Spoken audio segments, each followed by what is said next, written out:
Biografi Al-Ghazali. Beliau adalah Zainuddin Huzatul Islam Abu Hamid Muhammad bin Muhammad Ibnu Muhammad Al-Ghazali At-Tusi Al-Nasyaburi Al-Faqih Al-Sufi Al-Syafi'i Al-Asy'ari.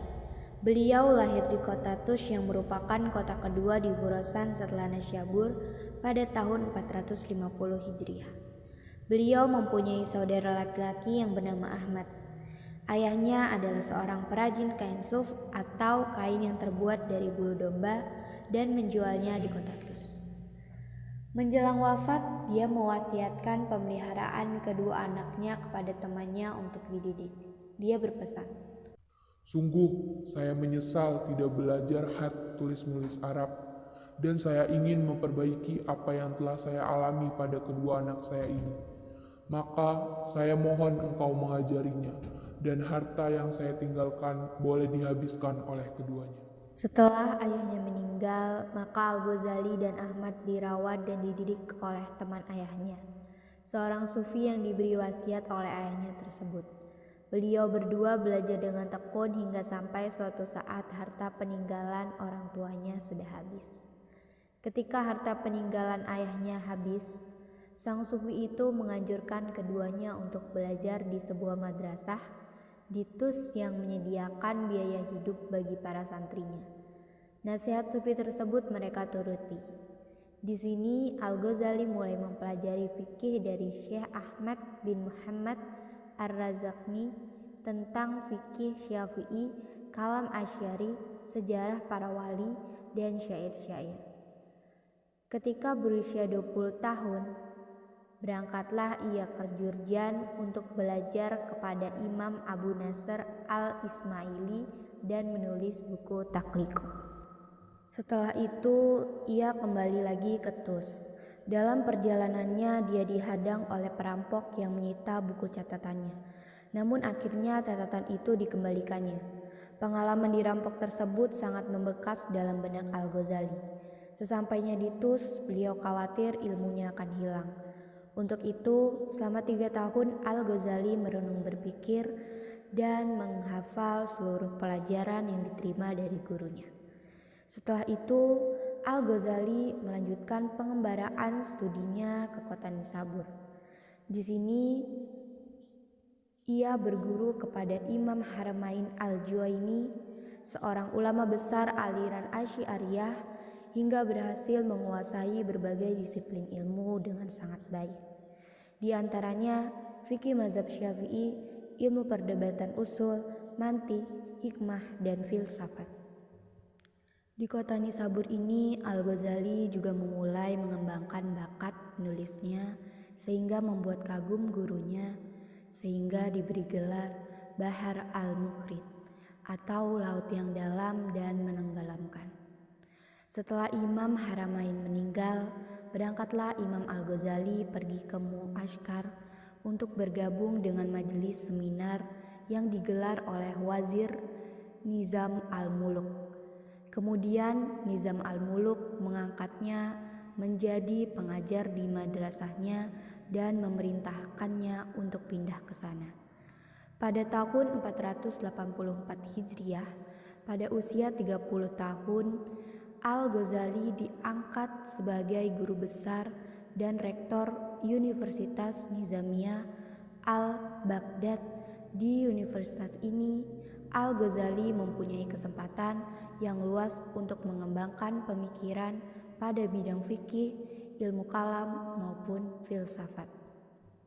Beliau menyusun buku yang berisi kritik tentang filsafat, seperti kitab At-Tahafu Al-Falasifah yang berisi kritikan tajam terhadap filsafat. Walaupun demikian, beliau tetap mengambil sisi positif filsafat yang dinilainya ada sisi kebenarannya juga. Beliau juga gemar meneliti kitab Ikhwan As-Safa dan kitab-kitab karangan Ibnu Sina.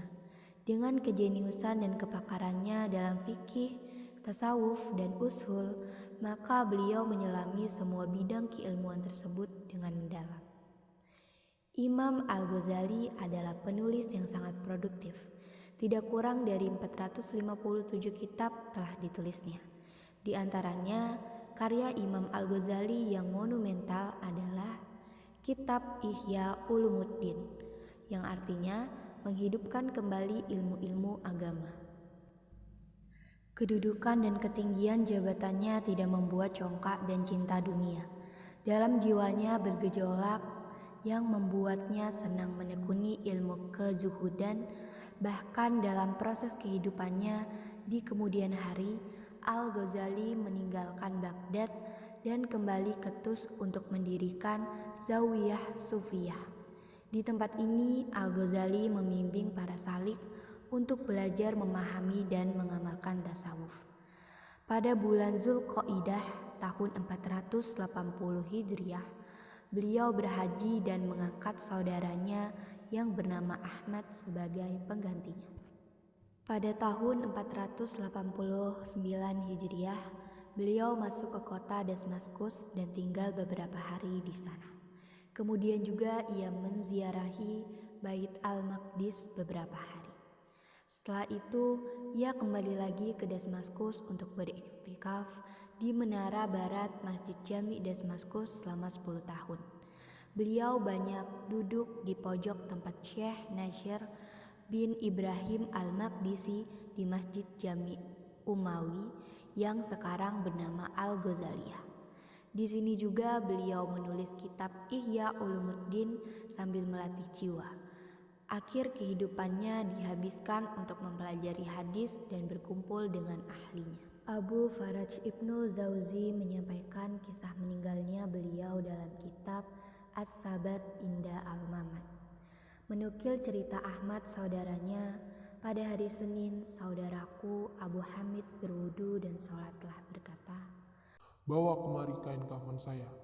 Lalu beliau mengambil dan menciumnya serta meletakkan di kedua matanya dan berkata, "Saya patuh dan taat untuk menemui malaikat maut." Kemudian beliau meluruskan kakinya dan menghadap kiblat. Beliau meninggal sebelum langit menguning atau menjelang pagi hari. Beliau wafat di kota Tus pada hari Senin tanggal 14 Jumada Akhir tahun 505 Hijriah dan dikuburkan di pekuburan At-Tabaran. Inti tasawuf Al-Ghazali. Bagi Al-Ghazali, para sufilah yang menempuh jalur yang benar, karena mereka memadukan antara ilmu dan amal, memiliki ketulusan tujuan, dan betul-betul mengalami ketentraman dan kepuasan karena mendapat pencerahan dari Allah Subhanahu wa Ta'ala. Al-Ghazali mengatakan, ilmu yang dicapai para sufi bisa mematahkan hambatan-hambatan jiwa serta membersihkan moral atau sifatnya yang buruk dan tercela, sehingga menghantarkannya pada keterbatasan kalbu dari segala sesuatu selain Allah serta menghiasinya dengan ingat kepada Allah. Seorang murid yang menempuh jalan sufi harus konsisten menjalani hidup menyendiri, diam, menahan lapar, dan tidak tidur pada malam hari untuk membina kalbunya. Manfaat hidup menyendiri adalah mengosongkan kalbu dari pesona duniawi. Diam adalah untuk menyuburkan akal budi, membangkitkan rendah hati, dan mendekatkan ketakwaan. Rasa lapar dapat mencerahkan kalbu, sementara terjaga pada malam hari adalah untuk menjernihkan dan mencemerlangannya. Oleh para ahli, corak tasawuf yang diamalkan oleh Al-Ghazali termasuk pada kategori tasawuf akhlaki, yaitu tasawuf yang mengedepankan kepada perbaikan budi pekerti atau moral. Al-Ghazali membedakan tasawuf sebagai ilmu muamalat dan tasawuf sebagai ilmu mukasyarifah. Ilmu muamalah membicarakan tentang keadaan-keadaan hati atau ahlal qalb. Keadaan hati itu menurut Al-Ghazali terbagi menjadi dua. Pertama, keadaan hati yang terpuji seperti sabar, syukur, rasa takut, penuh harap, ridho, dan lain-lain. Kedua, keadaan hati yang tercela seperti sombong, dengki, iri hati, gozab, dan lain-lain. Adapun ilmu mukasyafah tidak dapat diungkapkan kecuali secara simbolis dan tidak diperkenankan untuk diungkapkan kepada sembarang orang. Dalam beberapa ungkapannya, Al-Ghazali tidak sepakat dengan paham ittihad, hulul, dan syahtahat para sufi yang menurutnya begitu bahaya bagi kaum awam. Sebagian besar karya tasawufnya memang ditujukan untuk kaum awam atau kalangan sufi pemula.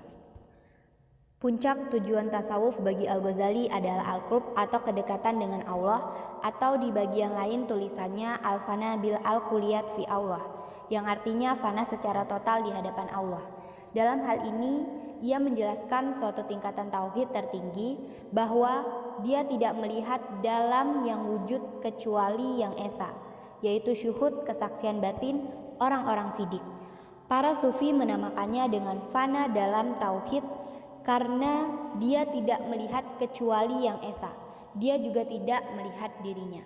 Apabila dia tidak melihat dirinya karena tenggelam dalam pandangan tauhid, maka dia fana dari dirinya sendiri dalam pandangan tauhidnya, dengan pengertian bahwa dia fana dari melihat dirinya dan segala makhluk. Perjalanan menuju puncak itu dinamakan suluk. Salik atau orang-orang yang menempuh suluk akan sukses bila mempunyai sempurna substansi hatinya dan mempunyai irodah atau kemauan atau ketetapan hati sebelum melaksanakan suluk yang ditandai dengan usaha menyikapkan tabir yang melintang antara dirinya dan Allah, yakni harta, kehormatan, taklid atau fanatisme aliran dan maksiat. Dalam perjalanan itu, si salik akan melewati tahapan demi tahapan yang menghantarkannya pada status-status spiritual tertentu atau manazi. Bila suatu status belum mantap, ia disebut hal atau keadaan. Bila sudah mantap, disebut makam atau posisi. Dalam Ihya, Al-Ghazali menyebut 8 makam sufi, yaitu taubat, sabar, syukur, berharap atau raja, takut atau kauf, juhud, tawakal, dan cinta atau mahabbah. Cinta adalah makam yang tertinggi yang membuahkan rindu atau syauq, intim, uns, dan ridho. Untuk melewati setiap tanjakan, seorang sufi harus melakukan riyadah dan mujahadah. Adapun yang dinamakan riyadah atau latihan kerohanian adalah pembinaan diri dengan sesuatu perbuatan yang pada awalnya menjadi beban dan pada akhirnya menjadi tabiat atau karakter. Adapun mujahadah adalah perjuangan melawan tarikan hawa nafsu.